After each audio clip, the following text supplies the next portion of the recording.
이제 18배 상승 여력이 있다고 했잖아요. 그러면 1,000만 원 투자하면 이제 1억 8천이 되는 거고요. 여러분의 인생이 바뀝니다. 생각대로 테스형입니다. 오늘은 그동안 저에게 뭐 개인적인 메일을 통해서 질문을 주신 분들이 많이 있습니다. 그래서 그 질문들 중에서 좀 공통적으로 답변이 될 것 같은 질문에 대해서 답변을 드리는 시간을 갖도록 하겠습니다. 첫 번째 질문이 어떤 건가요? 저는 중견기업에 다니는 50대 중반의 가장입니다. 대학 졸업을 앞두고 있는 자녀가 있고 노후 준비는 특별히 되어 있지 않습니다. 금융 지식도 별로 없는데 지금이라도 노후 준비를 한다면 저는 어떻게 해야 좋을까요? 이런 질문을 주셨는데요. 테스 형 알려주세요. 사실 이런 질문을 주신 분들이 굉장히 많아요. 그리고 제 주위에 봐도 이런 걱정을 하시는 분들이 굉장히 많죠. 그래서, 제가 이제 답변을 드린다면은 노후 준비를 위해서 여러분들이 특별히 지식도 없고 그런데 꼭 한 가지 했으면 좋겠다 하는 거는 제가 보기에 지금은 비트코인을 구매하는 거라고 저는 이제 생각을 합니다. 그래서 제가 보기에는 자산 중에서 가장 상승력이 높은 게 지금 비트코인으로 보입니다. 제 구독자를 이제 보면은요, 40대에서 60대 분들이 가장 많으세요. 그러니까 이런 분들은 비트코인에 대해서 들어는 봤는데, 실질적으로 어떤 건지, 그 메커니즘에 대해서 굉장히 이해를 못 하시는 분들이 많거든요. 그래서 오늘 영상에서는 여러분들한테 비트코인에 대해서 좀 관심을 가질 수 있는 계기가 되고, 기본적인 좀 공부도 해드리면서, 차후에 자산으로 꼭 편입 하셨으면 하는 마음에서 답변을 드려보도록 하겠습니다. 비트코인이 이제 사실은 지금 굉장히 좀 중요한 순간에 와 있다 이렇게 생각이 듭니다. 미국 SEC에서 현물 ETF를 승인을 해 주려고 하는 그런 순간에 지금 있습니다. 그래서 전 세계적으로 관심이 계속 올라가고 있고요. 그런 상황인데 이제 실질적으로 이제 제 구독자분들 중에서는 제가 보기에 비트코인을 소유하고 계신 분들 비중은 굉장히 작을 거라고 생각이 듭니다. 근데 부자가 안 된 사람들 특징 보면요. 아, 그때 뭐뭐 할 걸. 아, 그때 땅을 살 걸. 이제 흔히들 껄무새라고 하잖아요. 그런 분들이 굉장히 많은데 제가 보기에는 비트코인은 아직 기회가 많이 있다. 그렇기 때문에 적절한 시기에 편입을 하시면 그런 후회가 없지 않을까 생각을 합니다. 그래서 최고의 전략은 실행력입니다. 뭐 굉장히 많이 아는 게 중요한 게 아니라 적절한 시기에 과감하게 실행을 하는 거라고 생각이 들고요. 오늘 영상을 보시고 일정 부분 매수를 하시는 거를 추천을 드립니다. 저는 비트코인 얘기는 많이 들어봤는데 잘 모르니까 혹시 사기당하는 거 아닌가 싶어서 쉽사리 시작을 못 하겠더라고요. 맞습니다. 사실은 저도 그랬거든요. 근데 이제 히스토리가 좀 생겼어요. 비트코인은 2008년에 사토시 나카모토라는 사람이, 근데 이거는 누군지 모릅니다. 근데 이런 이름을 가진 분이 2008년에 이제 비트코인을 창실하게 됩니다. 만들게 된 계기는 2008년에 이제 리먼바 금융위기가 있었잖아요. 그래서 이제 중앙 집권화된 법정화폐에 대한 이제 의구심에서 이제 출발이 됐는데, 이거는 사실은 중앙은행에 대한 신뢰가 지속되어야지 우리 중앙은행에서 발행한 화폐에 대해서 신뢰가 생기는데, 이제 그게 완전히 무너진 거죠. 그래서 사실은 요즘에는 뭐 베네수엘라, 뭐 최근엔 아르헨티나, 뭐 레바논, 나이지리아 이런 데는 사실은 법정화폐가 굉장히 의미가 없게 되고 있습니다. 왜냐하면 발권력을 통해서 계속 화폐를 찍어내니까 인플레이션이 굉장히 심해지고 있는 상황이죠. 그래서 이제 사토시 나카모토가 생각한 게 탈중앙화된 개인 지급 수단으로 이제 비트코인을 생각을 하게 됐고요. 그래서 2009년에 처음 채굴이 됐습니다. 근데 이제 2009년이면 지금 2023년이잖아요. 거의 14년 동안 굉장히 시장에서 많은 위협과 그리고 이제 의심 이런 것들이 있었는데 그런 걸 이겨내고 자산으로서 굉장히 빠르게 성장을 하고 있고 최근에는 이제 제도권에서 자산으로 공식적으로 인정을 받으려고 하는 그런 순간에 와 있습니다. 비트코인이 없어진다, 정부가 나서서 없앨 거다라는 말들도 많았는데 미국에서 현물 ETF가 나올 태세니까 이젠 자산으로서 제도권에 안착하는 것 같네요. 맞습니다. 그래서 세계 최대 자산운용사는 이제 블랙록이라고 해서 미국에 있습니다. 뭐 그런 회사를 비롯해서 이제 수많은 이제 글로벌 자산운용사들이 현물 ETF를 신청을 해놓고 승인되기를 기다리고 있는 상황인데요. 오늘은 그 중에서 이제 전 세계 2위 자산 운용사죠. 피델러티가 비트코인 관련 보고서를 냈거든요. 근데 제가 읽어보니까 보고서가 굉장히 정리가 잘 돼 있어요. 그래서 그 핵심을 오늘 제가 간단하게 설명드리도록 하겠습니다. 차트를 보면서 말씀드릴 건데요. 피델러티는 금과 비트코인과 피아트 커런시, 이거는 이제 법정 화폐, 우리가 쓰는 법정 화폐라고 생각하시면 되고요. 요 세 개를 비교하면서 각각의 항목에 대해서 장단점을 분석을 해놓은 자료입니다. 자, 보시면요. 첫 번째, 가치가 얼마나 지속 가능하냐, 이런 얘기를 하거든요. 근데 그런 항목에서 금 좋다, 비트코인도 좋다. 하지만 피아트 머니, 우리 화폐는 20년째 10,000원과 지금의 10,000원은 가치가 많이 떨어지죠. 그래서 법정화폐보다는 골드와 비트코인이 굉장히 좋은 장점을 가지고 있다. 설명을 했고요. 그리고 divisible, 요거는 이제 화폐를 나눌 수 있느냐 이런 건데요. 금은 우리가 뭐 물리적으로 나눌 수 있긴 하지만 사실은 나누게 되면은 상품이 파손이 된다든지 또는 순금이라는 그런 증명을 한다든지 이런 것들이 이제 어려울 수 있는 거죠.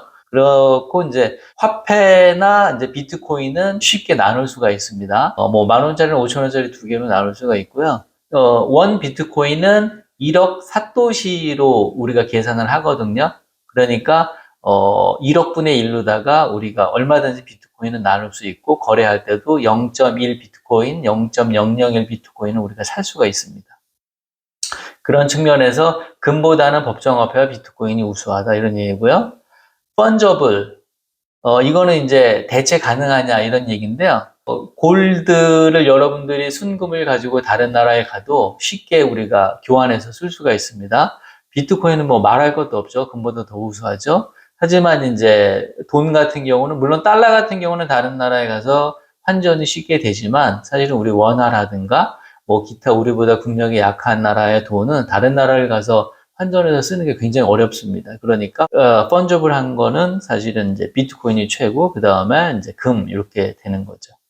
그리고 이제 포터블인데 운반 가능하냐 이런 건데, 금은 사실은 물리적으로 어렵습니다. 여러분들이 금 1kg가 있는데 그걸 들고 비행기 타고 가기 어려울 거예요. 왜냐하면 검색에서 아마 여러분들이 그런 제지를 당할 확률이 굉장히 높고요. 비트코인은 여러분들이 지갑에 그 보안 키만 있으면 어디든지 지금 여행이 가능합니다. 그리고 돈도 좋다고 하는데 돈도 사실은 우리나라는 외환 그런 법이 있어서 1만 달러 이상 갖고 나가는 게 이렇게 쉽지가 않습니다.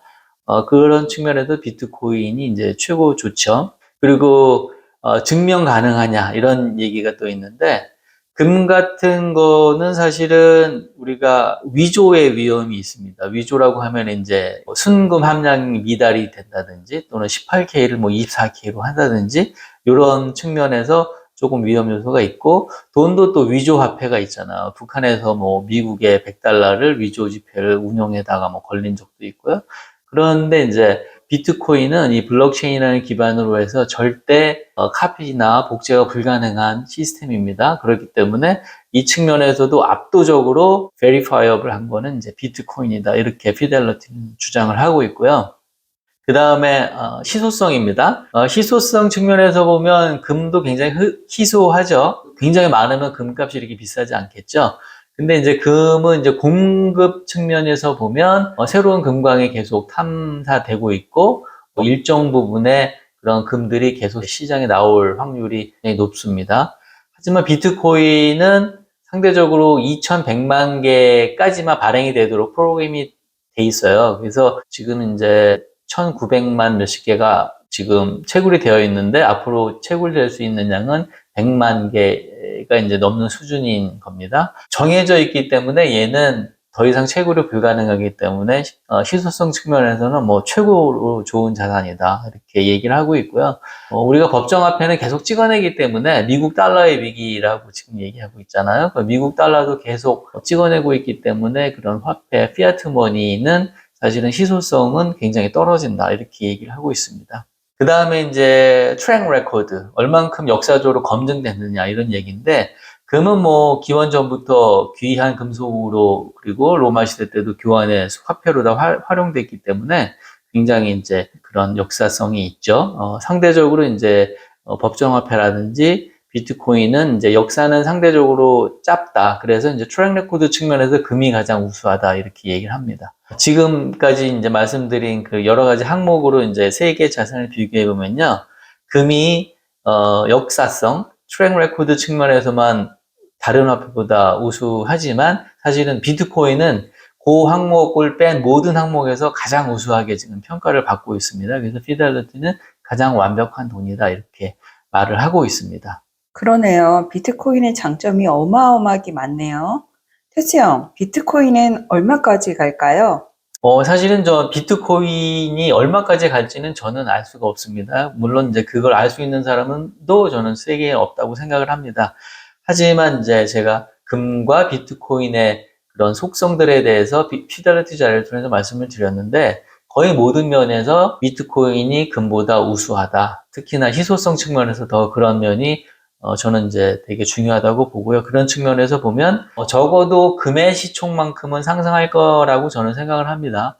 현재 금의 전 세계 시총은요 13조 달러라고 해요. 그런데 이제 비트코인은 7,300억 달러, 그러니까 1조 달러가 안 됩니다. 그래서 지금 산술적으로 보면은 금 시총까지 비트코인이 상승한다면 약 18배, 지금 5천만 원이니까 18배면 한 9억 정도까지는 상승할 여력이 있다. 하지만 그렇지 않을 수도 있고 그 시기가 언제일지는 아무도 알 수가 없다. 저 지금 당장 비트코인에 투자하고 싶은데요. 이미 투자하기에 너무 늦어버린 건 아닐까요?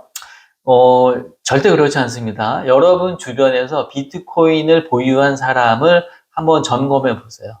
제가 보기에는 10명 중에 1명이 안 될 거라고 생각이 듭니다. 그 얘기는 이제 뒷북이 아니란 얘기죠. 신기술 확산 모델이라고 있어요. 그래서 새로운 기술이 나오면 그 기술을 이해도 못하고 사람 대중들이 쓰지를 못합니다. 그런데 이노베이터라는 소수의 사람들이 그 기술을 알고 쓰게 되고, 그 다음에 우리가 흔히 많이 들어보셨을 얼리 어답터라는 사람들이 그 다음에 들어갑니다. 근데 얼리 어답터의 그가 13.5% 정도 된다고 해요. 제가 보기에는 여러분들 주변을 한번 살펴봐도 10명 중에 1명이 보유하고 있지 않다는 얘기는 여러분들이 여전히 얼리 어답터의 선두에 설 수 있는 기회라고 저는 생각이 들고요. 여러분들이 지금 절대 늦지 않았고 큰 수익을 여러분들이 볼 확률이 높다 이렇게 말씀을 드립니다. 그럼 또 걱정되는 게 비트코인이 없어지지는 않을까요? 저도 이제 이런 걱정을 했는데요. 나라에서 그런 위협이 되기 때문에 없애지 않을까 했는데, 실제적으로는 그런 움직임도 있었죠. 중국에서는 비트코인 채굴을 금지하다든가 이런 건 있었는데, 최근에 중국이 홍콩을 통해서 비트코인이나 암호화폐를 활성화하려고 하고 있고요. 미국에서는 ETF를 이제 승인해서 공식적인 자산으로서 인정을 하려는 찰나에 있습니다. 그리고 많은 나라에서 최근에 대선이 끝난 아르헨티나에서도 이제 비트코인을 법적으로 그런 엘살바도르처럼 사용할 거를 또 검토하는 그런 단계이기도 하고요. 이런 걸 보면 트렌드는 분명히 그런 우려와는 반대로 움직이고 있다. 그리고 저는 확신하는 게 비트코인은 없어질 수가 없습니다. 모든 나라에서 이거를 없애려고 해도 안 없어질 거라고 보는 이유가요. 우리가 이제 매춘이라든지 도박, 마약 이런 거 없애려고 엄청 했잖아요. 근데 실질적으로는 이거 계속 있죠. 그 이유가 이제 인간의 본성을 자극하는 그런 거기 때문에 이런 비트코인이 없어질 확률은 저는 제로라고 말씀을 드립니다. 오늘 말씀 들어보니 저 당장 비트코인을 사야겠어요. 근데 얼마나 사면 좋을까요?